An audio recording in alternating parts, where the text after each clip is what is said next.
I now understand why Samura is so confident he can beat the Hishaku. With his power, you'd think his blade alone would be enough to end a war. He can survey the entire city, teleport, and cut any average sorcerer down. I wonder why Kunishigi decided 5 more blades were necessary. The Seitei War is one of the biggest mysteries in Kagurabachi, and for an event so monumental, we still know so little about it. Who, what, where, when, why, how. All the basic questions. All we know is the when and the how. It was 18 years ago, fought with sorcery, and won with enchanted blades.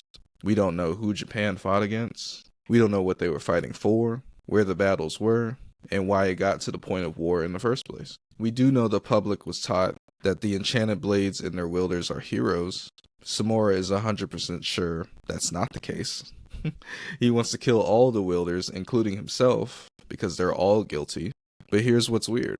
Whenever he talks about their sins, he talks about them as a collective. But whenever he pictures them in his mind, he only pictures the Swordmaster. Isn't that strange? Everyone is guilty, but the Swordmaster is the only one living rent-free in his head. This was a war, and the reason I'm sure it was a war and not just a Holocaust is because this clone sorcerer says it was indeed a real war, and one that was, quote, hell on earth. So if it was really a war, then what could have been so bad that 18 years later Samura is still not over it? Merciless killing comes with the territory of war. And let's be real, Samura doesn't hesitate to kill people.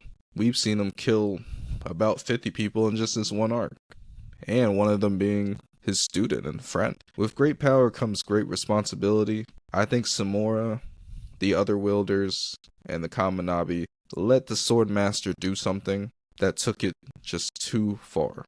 I don't know what that something is, but it had to be terrible. Maybe he killed innocent people, or an entire village, or city, or even country. Maybe he tortured people, or killed people even if they surrendered. They could have committed science experiments or enslaved people. I have no idea. I just find it weird that the Swordmaster is the only one that's treated differently. Kunishigi doesn't like talking about him. The Kamanabi have him locked up like a prisoner. Samura is the only one he pictures when he's thinking about the sins that they committed. What do y'all think happened? I want to know from the community. I want to know all the theories.